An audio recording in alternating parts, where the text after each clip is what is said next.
मुझे सच्चाई जान लेनी चाहिए थी। तुम्हें उसे चेतावनी देनी चाहिए थी। हमें पहले से तैयारी करनी चाहिए थी। दोस्तों, इस तरह के सेंटेंसेस हम अपनी आम बोलचाल की भाषा में भर भर के यूज करते हैं। आई एम श्योर आप भी जरूर करते होंगे। पर जब बात आती है कि इन सेंटेंसेस को इंग्लिश में कैसे ट्रांसलेट करें, तो ज्यादातर लोग कंफ्यूज हो जाते हैं कि कैसे इसे ट्रांसलेट किया जाए। वीडियो को पॉज करके आप इन सेंटेंसेस को भी ट्राई कीजिए कि कैसे बोला जाता है।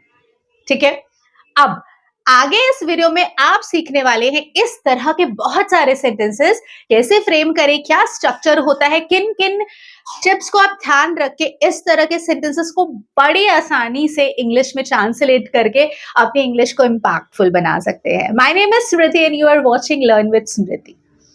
तो आज हम इस तरह के सेंटेंसेस के बारे में काफी डीप से सीखने वाले हैं, तो वीडियो को मिस मत कीजिएगा।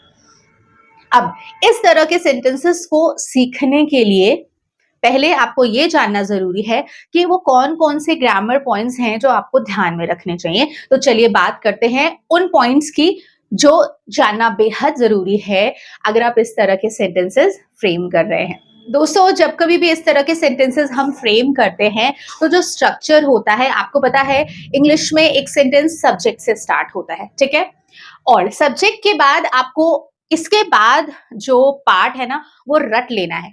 वो पार्ट इस तरह के सेंटेंसेस में जरूर यूज किया जाता है, शुड हैव, ठीक है। और शुड हैव के बाद इंपॉर्टेंट है कि कौन सा फॉर्म यूज किया जाता है वर्ब का, और वर्ब यहां पर यूज की जाती है पास्ट पार्टिसिपल या फिर V3 कहते हैं। कई लोग वर्ब की थर्ड फॉर्म को ना फ्यूचर फॉर्म कह देते हैं, जो कि गलत है। नेवर एवर से फ्यूचर फॉर्म, ठीक है। प्रेजेंट पास्ट फ्यूचर कहते हैं ना, गलत है, ठीक है। वो जो फ्यूचर वाला है ना जो पार्ट, उसे आप फ्यूचर नहीं बोलेंगे, आप पास्ट पार्टिसिपल बोल सकते हैं, वर्ब की थर्ड फॉर्म बोल सकते हैं, और ऑब्जेक्ट, ठीक है। ये तो स्ट्रक्चर होता है इस तरह के सेंटेंसेस को बनाने के लिए। दोस्तों, आपको 3 वर्ड्स ध्यान रखने हैं इस तरह के सेंटेंसेस को यूज करने के लिए। Should plus have plus verb की थर्ड फॉर्म, या फिर उसे पास्ट पार्टिसिपल भी कह सकते हैं। अब चलिए हम कुछ सेंटेंसेस देखते हैं जहां पर आप इन स्ट्रक्चर को कैसे यूज कर सकते हैं, ये सीखेंगे। वीडियो को एंड तक जरूर देखिएगा। जितने सेंटेंसेस आज हम इस वीडियो में सीखने वाले हैं ना, अगर ये आपने पूरे देख लिए तो इस स्ट्रक्चर में आपको कभी कोई प्रॉब्लम नहीं आएगी। इस तरह के सेंटेंस में आप बहुत फ्रैंकली और फ्लुएंटली बना पाएंगे सेंटेंसेस। चलिए, मुझे समय पर आना चाहिए था। I should have come on time. अब इस तरह के सेंटेंसेस को फ्रेम करने के लिए ना आपको फॉर्म्स ऑफ वर्ब में भी specially third form of verb की नॉलेज पहले से अगर हो तो आप इन सेंटेंसेस को बड़ी आसानी से बना पाएंगे। तुम्हें उससे पहले बात करनी चाहिए थी।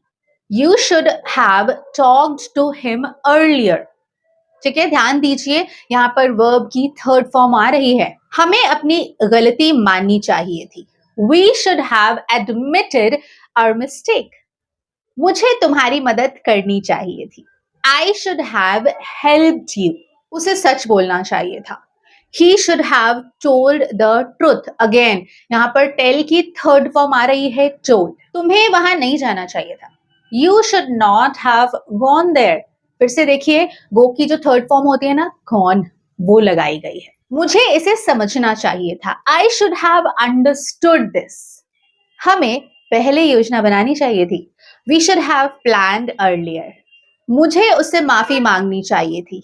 I should have apologised to him. उन्हें ज्यादा मेहनत करनी चाहिए थी। They should have worked harder. मुझे सच्चाई जान लेनी चाहिए थी। I should have known the truth. तुम्हें उसे चेतावनी देनी चाहिए थी। You should have warned him. मुझे यह काम कल ही खत्म कर लेना चाहिए था। I should have finished this work yesterday. हमें पहले तैयारी कर लेनी चाहिए थी। We should have prepared earlier. मुझे अपनी गलती स्वीकार करनी चाहिए थी। I should have admitted my mistake. उसे ईमानदारी से जवाब देना चाहिए था। He should have answered honestly. मुझे उस अवसर को नहीं गंवाना चाहिए था। I should not have missed that opportunity. हमें समय की कद्र करनी चाहिए थी। We should have valued time. तुम्हें इतनी देर तक इंतजार नहीं करना चाहिए था। You should not have waited that long. So ये थे 20 ऐसे सेंटेंसेस जिनको अगर आपने पूरा देखा होगा तो आई एम श्योर आपको इस तरह के सेंटेंसेस में कोई कंफ्यूजन अब नहीं आएगी इस वीडियो को देखने के बाद। वीडियो कैसी लगी मुझे जरूर बताइएगा और किस तरह की वीडियो आप चाहते हैं ये कमेंट में जरूर बताइएगा। Till then keep learning, keep improving. Thank you so much for watching.